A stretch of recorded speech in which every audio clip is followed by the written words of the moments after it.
it takes money to make money. It goes back to that old saying. And if you don't make that investment within yourself to grow yourself, so on a scale of 1 to 10, if your business and your leadership skills are at a level 5, and your business is never going to grow above a 5, it's going to always be at a 4.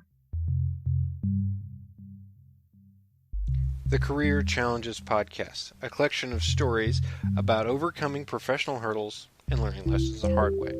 Thank you for joining me. I'm your host, Kyle Werkerly, certified ghostwriter.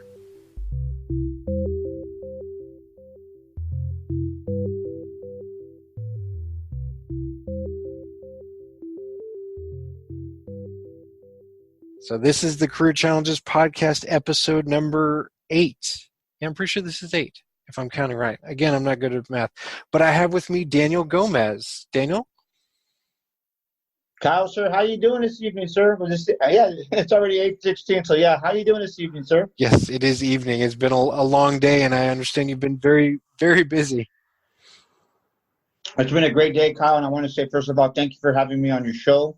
I'm honored, I'm pumped up. I'm ready to give your audience some great, just golden nuggets to take back and they can use in their business and in their life, and I'm excited, so I want to say thank you for having me on your show, sir. Well, thank you for coming. I really appreciate it.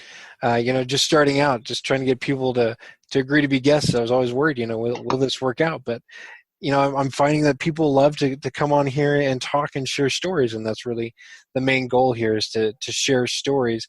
And so, we were talking a little bit before I hit the record button, but about a conference that you have coming up. Do you want to talk about that? Yeah, well, what's going to be a conference that I'm attending. My wife, she just kind of became an entrepreneur herself, so I'm excited for her.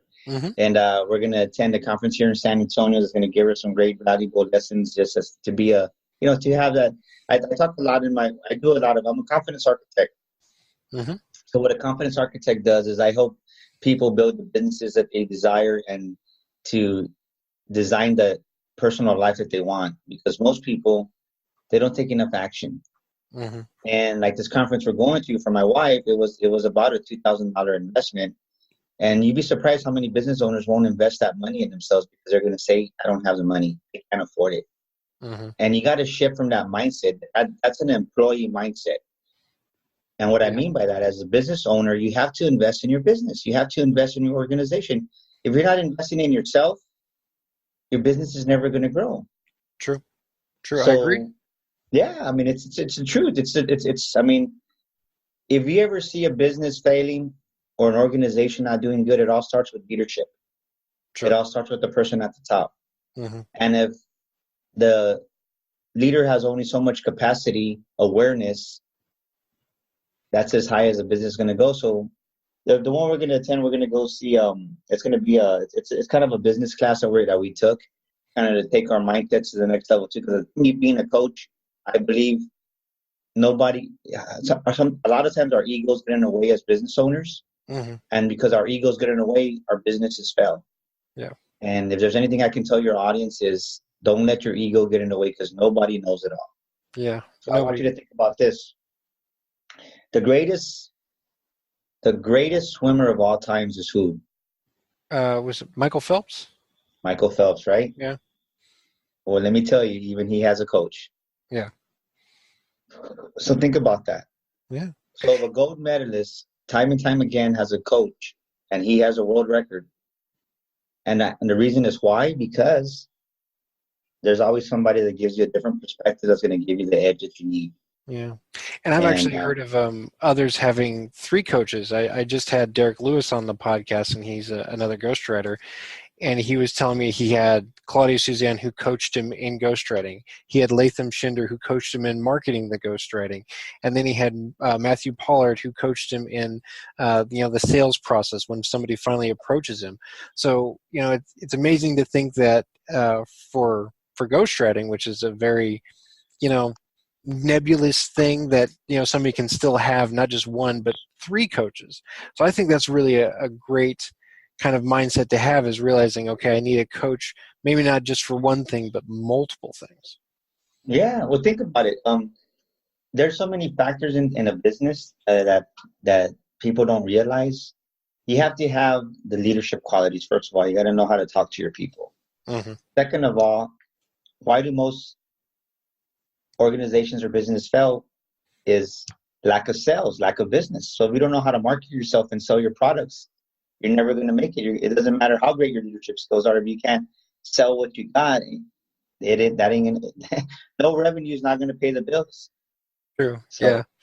It makes sense that he has three. That just shows. And I bet you I don't know who he is personally, but I bet you he's a successful person. Yeah, actually, he's doing 6 figures every year just on ghostwriting, and that's an inspiration for me, as well as Latham Shinder. He's another ghostwriter I mentioned. He's also doing 6 figures a year, and Claudia Suzanne, she's kind of I don't want to say godmother because she's Jewish, but she's like the ghostwriting expert. I mean, anybody who's trying to make it in ghostwriting recognizes her and her authority there, and for that, she's obviously doing very well. I haven't talked to her in a while, so I don't know if she is also making 6 figures. But not only is she ghostwriting books, but she's teaching and coaching and doing all that. So she is like neck deep in it because of that's just her personality and who she is. So yeah, definitely. Awesome, man. Awesome stuff. So, but yeah, we're gonna go and so just kind of give my wife some business skills and some other just some other training. So I'm excited about that. So we're going to be there all weekend. And our actual event, we're having a women's conference October the 5th. It's called Finding Your Inner Beauty. Mm-hmm. And that's for Breast Cancer Awareness Month. Of course, my wife's now she's already going on 2 years cancer survivor. So awesome. She's actually, yeah, I tell you what, you talk about humbling you, man. Sometimes we think we have everything under control. And then situations like this where kind of God gets your attention, it's you refocus real quick. Let me tell you, it talks about being coached, right? Nothing can change your life like trauma, and when trauma hits, it's all on how you respond to it. And a lot of great things have come out of it. And like this women's conference, we're really going to give back because it's a miracle that my wife's alive. She's cancer free. She has one more surgery in June next month, and we're done with the reconstruction part of it. And just our way of giving back.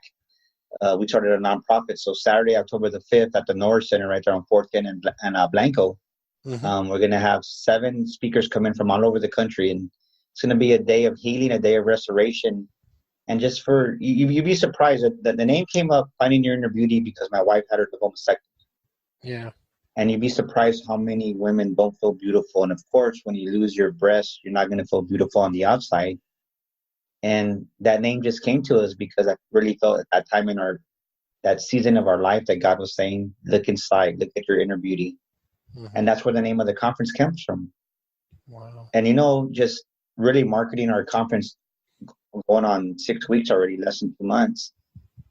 We've learned that a lot of women just in general don't feel beautiful. Mm-hmm. And that's so surprising to me as well, because my wife is this gorgeous woman. Every day I'm trying not to sound cliche here, but every day I look at her and I think, how did I get to marry this woman? And I always try and mention to her, you look beautiful, you're gorgeous. I like looking at you. And I'm shocked that she seems surprised by it, that every day I say that. But, that's how I honestly feel. And, to me, it just boggles my mind that women, and I don't want to generalize here, but, most women that I talk to or that I know better than an acquaintance do struggle with that, knowing that they are beautiful on the inside and outside, of course, as well. And that's just as important to them. But I'm like, just duh. But, that's what you're saying, though. It's a key principle of life. It's a key principle of success. And what it is, it's just your gratitude, your gratefulness for your wife. Yeah. And most people, where worry comes from is the worry that comes into our life for our business, for our personal life. It comes in because we're not grateful for what we have. Mm-hmm. We're always looking for that. It's like that dog looking in the water. He wants that bigger bone. Well, guess what? He lets go of the bone and he's stuck without a bone because it was just a reflection of the bone. And how many times do we look past the blessings that we've been given and we're not grateful for them? And that's why it's like that old saying, right? when you're when you're responsible with the little that you have, you will be made ruler over much. But it's the law of promotion. If you don't take care of what you have, how can you be entrusted with more? True. Right? Yeah, and Does that make sense? Yeah, that definitely makes sense. I mean, I've seen that play out in my life, and also with those around me. Because for a while there, just to be honest here, for a while there, right after college, I assumed, well, I had my bachelor's, so a job should be waiting for me. And nobody was coming to me to ask me to work for him, so I had to go out there and interview, of course, and I hated it. And I ended up working at Target, and I thought, well, this is really humiliating. I'm working at Target. This is stupid. And this was, of course, right as the economy was tanking, and I was just like, man, this is so below my station.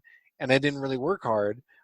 But then I realized, okay, if I'm not going to work hard even here for this job that I feel is below me, then other potential job, other jobs that I want to get, they're just going to see my performance at this job. They don't know what I'm capable of and what I aspire to be because I did bad at Target. So that helped me to do better there and be more grateful during that season of my life. And I wish I had said I'd made good choices during that time, but I didn't. And so I can see that definitely how that being responsible as little at that time could have made such a huge difference now. So yeah, well, just think about this. Just think about, I see this a lot in small businesses. When I go in there, we're talking about perspective, and they take a lot of customers for granted. The customer service that a lot of these businesses provide, it's not where it needs to be. No. And it's sad because a customer goes into any business, any small business, it doesn't even have to be small, just any organization, any whatever, however size the organization. But if you don't give the customer that service that they desire, they're not going to come back. And one customer, just think of a restaurant. So think if you go eat at a restaurant, you eat there, we'll just say you eat there twice a month. Maybe your bill is $15. That's $30 a month times 12. That's $144 a year. But just think about the average person takes at least one or two people with them to go eat. Yeah. So that $15 lunch just became 30, 45 because it's tripled, right? So it becomes 300 and something dollars. Think about those people go to that restaurant, and everybody, for every great experience, you share it at least with one person. So think about how many just, hey, have you tried this restaurant over here? Oh yeah, go try it. Well, that's awesome. But when you give bad service, well, don't go eat their cow because the food is terrible or the service is just bad. Yeah. That spreads worse than anything else. And it appalls me how some businesses don't give that amazing customer service, because it's harder to get a new customer than it is to just take care of the ones you have. And sometimes we take those customers for granted, and that's why our business never scales to the next level. And do you think that's a result of the scarcity mindset? They feel they can't give better because of, oh, I just don't have time, or I'm not that good? I think it's a lot of factors now. I think just the way our society is in Western culture, I think we're so used to getting everything microwaved, and everybody wants instant gratification. You think about it. I mean, I remember when I worked being in high school, working at Bill Miller's, we were timed how many minutes the drive-through cars would go by, and now it's even less and less, right? Just fast food. It used to be 4 minutes was acceptable. Now it's 2 minutes. People get impatient. Wow. And I think when we have that mindset and we take it to our workplaces, you can't, how can I say it? I hear a lot of them complain about my customers are so demanding. Yeah, well, they're customers. I mean, they have that right. And of course, you're going to have that one customer out of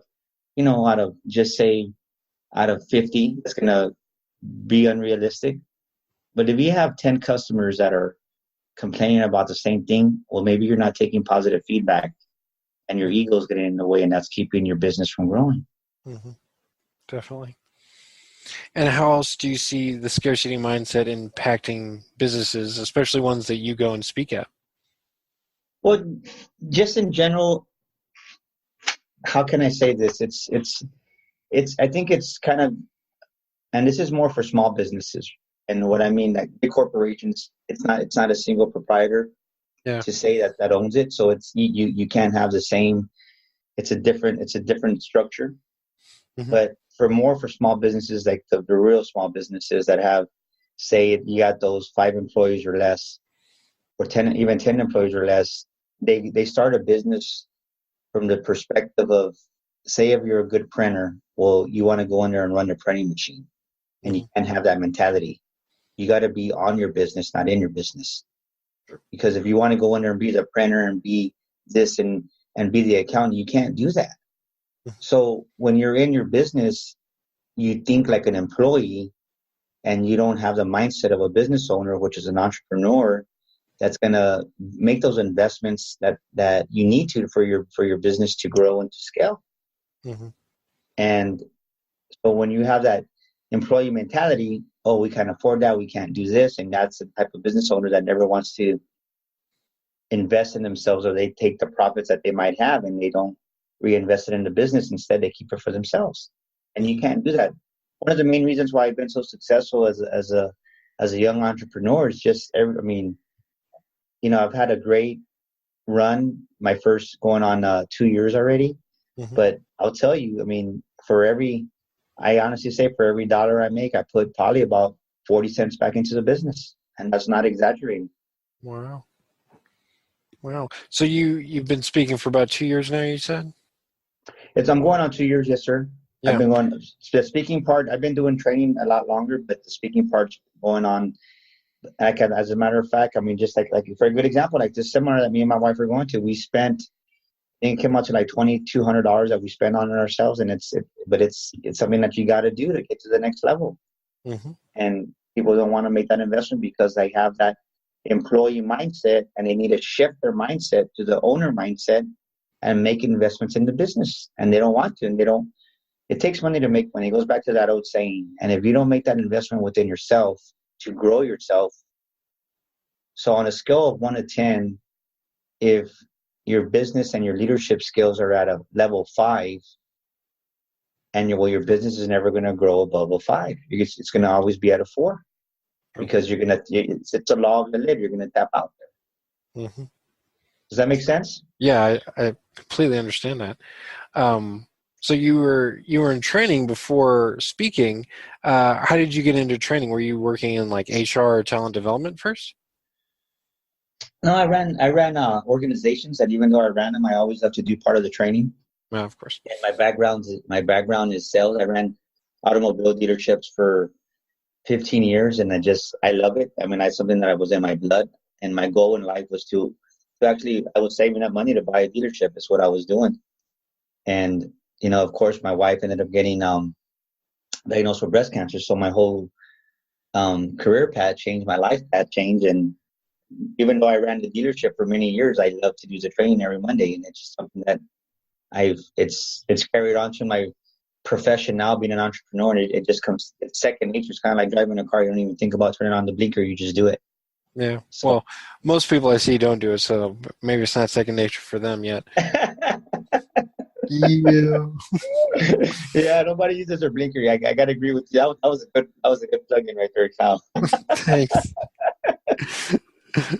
So yeah, but I've always done the training, even though I ran the dealership, and it's something that I've enjoyed, and I love giving to people, and I think that's why I love speaking and training and doing my confidence coaching, and just really helping people to see that there's an opportunity there. And to the business owner's defense, it's not their fault in the fact that they were programmed a certain way when they were younger. Mm-hmm. And we carry a lot of that programming in our mindset, and we don't even realize it. Yeah. And it takes a long time to not only recognize that, but work to put in a more positive mindset and make that our second nature. Because, Les Brown had said, and he cites this from somewhere else, but I heard it from Les Brown, that, anytime somebody says something negative to you, it takes 17 positive comments to balance out that one negative comment. And so to me, that thinking, if you've grown up in an environment and maybe they weren't positive, but they wanted you to think in a certain direction, how much more self-talk and narrative do you have to work on to change that path in your own mind before you can start to do it physically and out in the real world? It boggles my mind. Well, let me tell you, I'm gonna tell you something that I'm gonna challenge on. That is that you're programmed. Yeah. So when you're programmed, just imagine your subconscious mind. There's two parts to our human brain. You have your conscious mind and you have your subconscious mind. Mm-hmm. Your subconscious mind can it can process 40 million bits of data a second. Wow. Your conscious mind only can do 40. So 40 on the conscious to 40 million on the subconscious. And the reason I bring that up is because when you have that programming, you got to imagine that cassette tape or a disc that you have burned. Once that disc is burned or that cassette is recorded, that program isn't changing. It's already burned in there. Mm-hmm. And the only way to change it is to reprogram and get rid of that programming.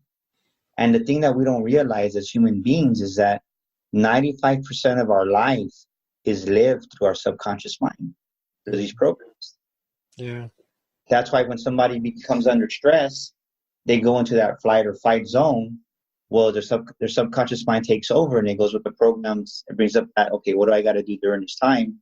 And if it's still the same programming that they had when they were a child, when they were younger, that, oh, I can't afford that, or, oh, this is that. That's why that programming sets in and they make decisions based on the limiting beliefs, those agreements that they have with themselves. And what I mean by agreements is because you agree that you can't afford it. You agree that your business ain't going to make it. You agree that you can't reinvest in yourself. So these agreements are what keep us from going ahead in life. Mm-hmm.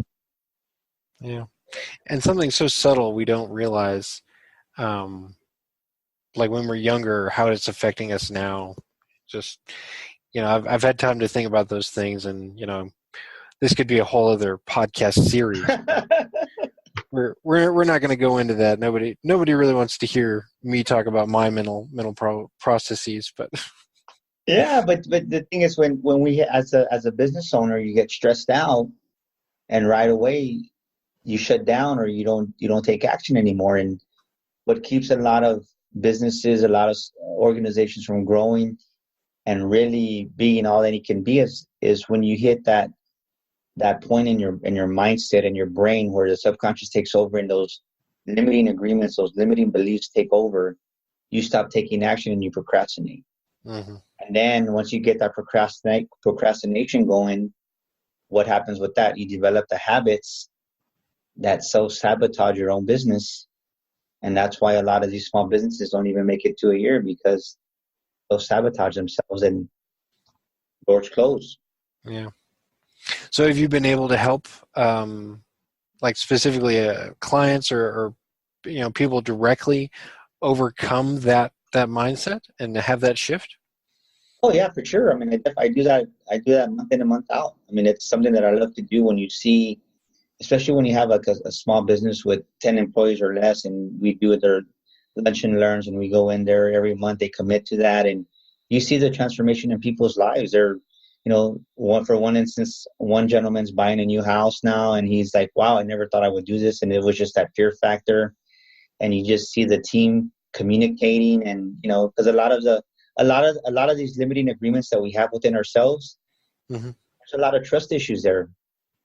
Because you think as you were a kid that, somebody broke your trust and you never regained that trust. Well, why do people act the way they do at work sometimes? Is because they don't trust nobody. Yeah. And when you don't trust nobody, it's easier to say, I don't care, I don't want to participate, or just talk about people behind their back. Mm-hmm. And when you have these lunch and learns and you have these team building exercises that you do, it helps to open up the lines of communication. You're like, wow, I never knew that about you. Mm-hmm. Does that make sense? Oh yeah. Definitely. And it might not even have to be a trust issue with an employee. It might be that somebody like you brought up college. I've heard this many times. Somebody's graduating from college and next thing you know, high school sweethearts, and you know what? We're graduating from college now. I think it's time we grow up and go our separate ways. And somebody's heart gets broken. Mm-hmm. So what does a broken heart mean? There's trust issues. So you take that into the workplace, into the marketplace, and you don't trust nobody. Why? Not because you don't want to, but because that pain was so, it was trauma to your heart. Mm-hmm. So there's trust issues. It's just, you don't trust nobody. Yeah. Simple as that. So it's if you don't trust your ex-girlfriend, if you don't trust it makes you not trust your best friend. It makes you not trust your boss, because you're like, well, you know what? I really want to believe it. But there comes a point in any relationship where, okay, that trust issue is going to come up. Are you going to try to cross that bridge and trust a little bit more now? Or are you going to let that pain keep you from trusting like you should? Mm-hmm. Wow. Definitely. Yeah. A lot of experience there that I could tap into. But I wanted to ask you, who coached you? I probably should have asked this earlier because you mentioned that even Michael Phelps has a coach. So who coached you, Daniel? Well, me, actually, I belong to when I first got started, I had a lot of mentorship from Don Maxwell. You know, we have a lot of mentors there. Paul Montanelli is a multimillionaire. You know, I believe in the power of association. The people that you associate with is the people that you become. You know, if you want to become a millionaire, you hang around with millionaires. If you want to, you know, what's that old saying? If you want to fly with the eagles, you don't hang out with the chickens. So, you know, definitely. Not that I'm disrespecting anybody, calling anybody a chicken, but if my goal is to be, you have to get that millionaire mindset. Well, the only way to get it is to be around them. That's why next month, in the month of June, I'll be in Chicago, doing a couple of things. But part of it is associating myself with multimillionaires. That way, you think the way they think. You don't have that small mindset. Definitely. So to answer your question, you know, Paul Martinelli. Then I had a speaking coach, which was, I had two of them, you know, to help me get to where I'm at. And they did an amazing job. And, you know, that's something people always ask me for advice on speaking, and I don't mind giving them tidbits here and there, but there comes a point where it's like, hey, you got to invest in yourself. I mean, I invested, you know, thousands of dollars in my coaching career for speaking. I mean, in coaching to get my speaking career where it needed to be. And many people, well, I can't afford it. Well, then you're never going to be the speaker that you want to be, because you're not taking the action to invest in coaching. So how are you going to get to become the speaker that you want to be when you don't value who you are? Mm-hmm. So I had two speaking coaches, and then I had a spiritual coach too that kind of helped me see things in a different perspective, which actually I'll be done with. My contract with him ends actually in May. So after this month, actually next week's our last session. So I need to start praying about kind of what avenue to take, what path to take, because I'm going to have to find me a different coach for my new season in life. Because life's all about seasons. Mm-hmm. And you got to be prepared for that season you're about to enter into. Mm-hmm. Definitely. So, but I believe in coaching. I mean, if you're a coach and you don't have a coach, then they don't believe in what they do. And I'm a big believer that you have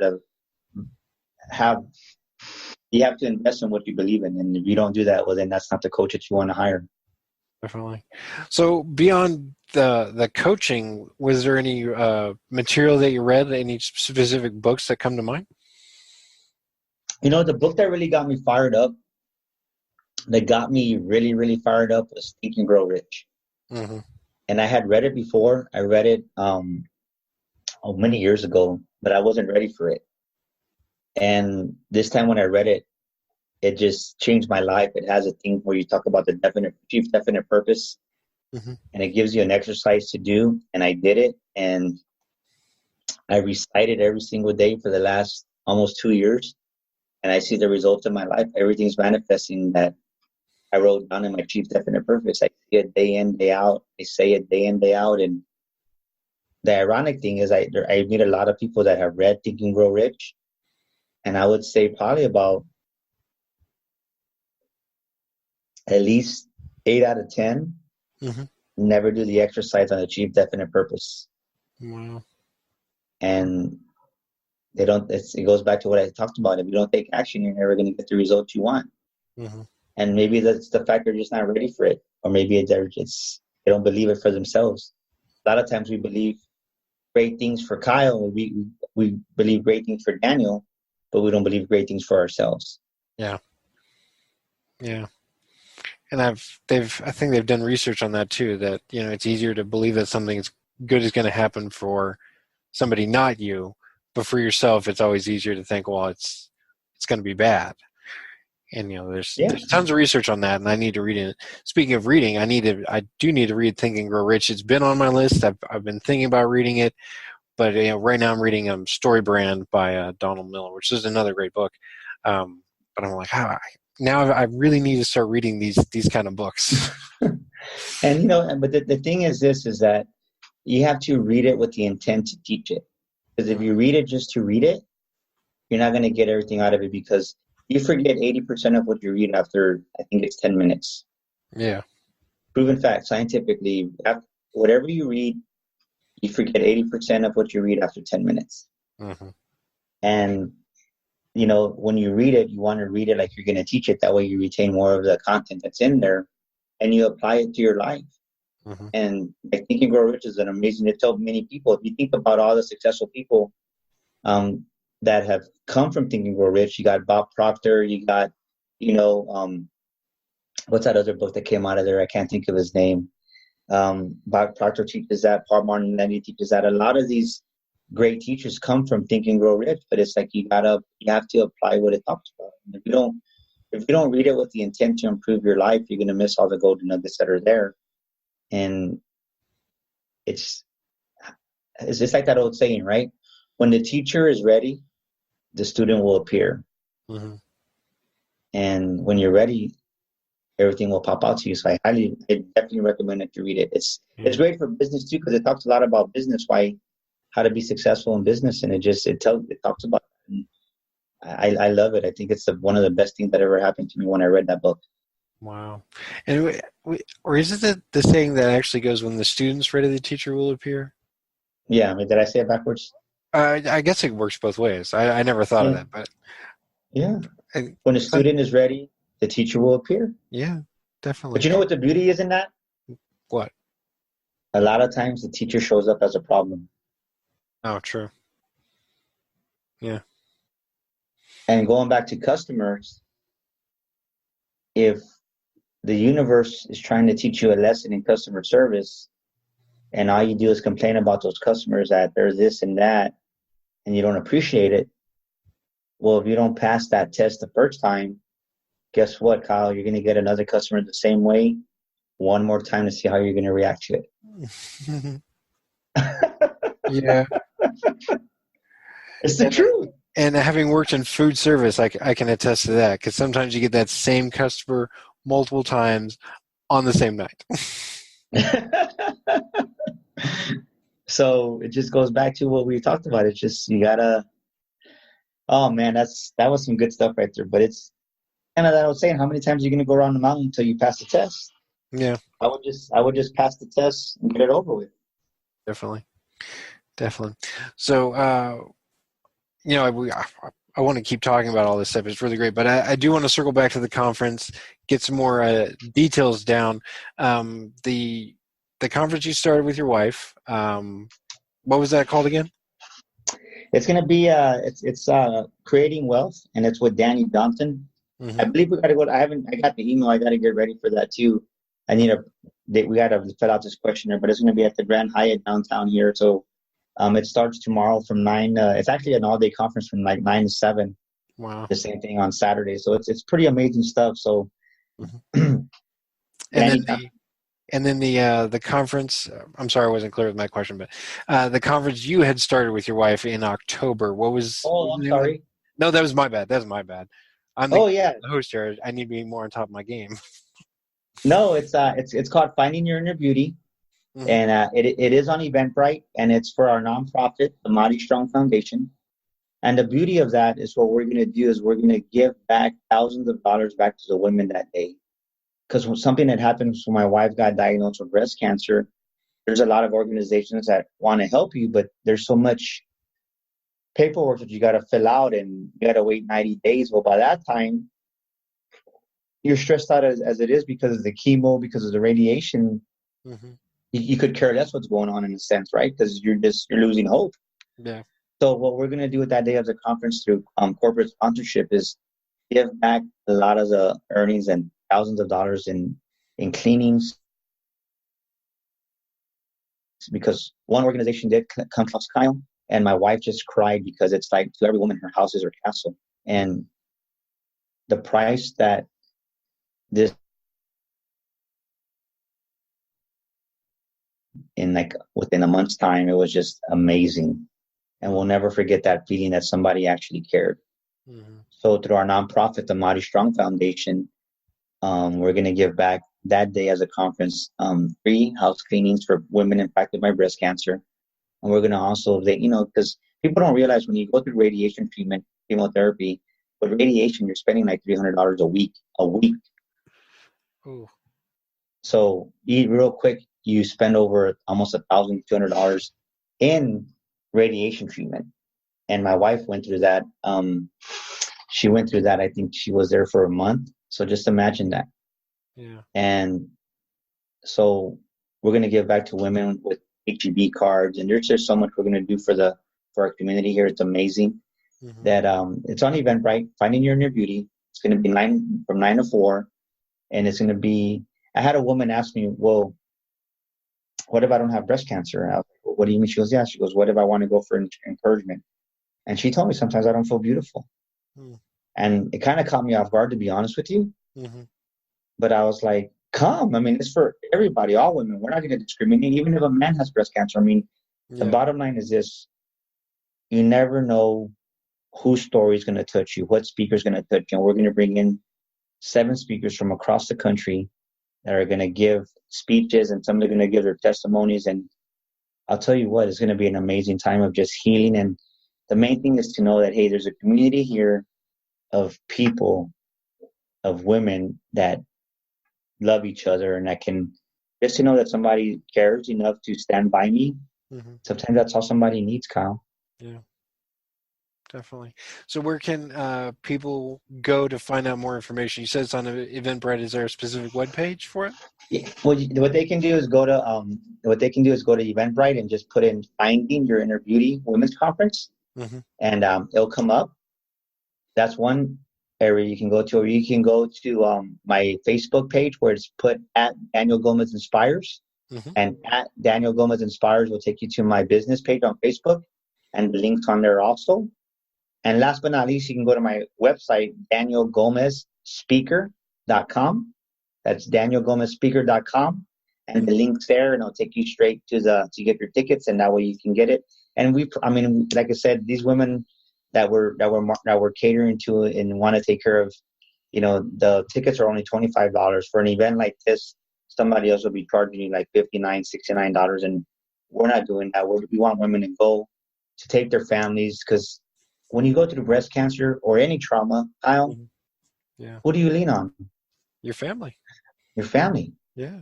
So the whole priority, the whole mindset behind this is take your family with you, especially with husbands and wives. I mean, because you'd be surprised, and I was alarmed when they told us this, is how many, and it hurts me to say this, how many men leave their wives because they don't want to go through the journey with them. Mm. Yeah. It's more than you think. I don't remember the exact number, but it's more than you think. Wow. So so that's why we want to encourage all men to go with your wives, or all go as a family, even your kids or teenagers or what. Mm-hmm. Wow. Encouragement, inspiration, and healing. Yeah. Awesome. Well, on that note, I think that's a great place to end. Just sounds like a really awesome opportunity. And if I have the opportunity to go in October, I definitely will go, because it's right here in San Antonio, and you're here in San Antonio, which is, I find that funny. Even though this is a big city, I'm surprised that we still haven't run into each other in person yet. But hopefully that'll change soon. No, for sure. I mean, I'd be honored to meet you in person, and like I said, it was an honor to be with you on your podcast. And so thank you for having me on my show.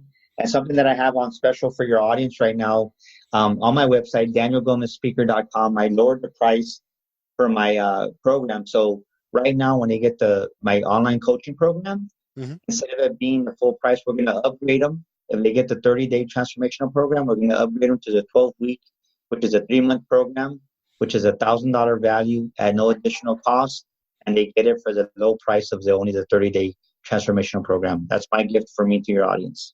Wow. Awesome. And I'll definitely put that. Is there going to be a coupon code specifically for it? No, once they go in there, just have them put a note in there that they heard it through your podcast, and awesome. It's an upgrade that I'll do internally, and I'll do that at no cost to them. Awesome. I'll make sure to mention that when this show goes live. The official launch date is June 3rd, and so hopefully sooner, but definitely June 3rd. So hopefully after June 3rd, you'll see more people who A, have listened to this podcast, and B, want to take your transformational course. Awesome. I appreciate that, Kyle. Yeah, I really appreciate you. And thank you, Daniel Gomez, for stopping by. Well, thank you for having me. Have a great evening. And to all of Kyle's audience, thank you for listening, and God bless y'all. God bless. Would you like to be a guest on the Career Challenges podcast? Visit thecareerchallengespodcast.com to find out how you can share your story. Eager to share your story with a wider audience and enhance your brand? Visit weckerlywriter.com. That's WECKERLYWRITER.com to discover how you can begin your author journey. What are you waiting for?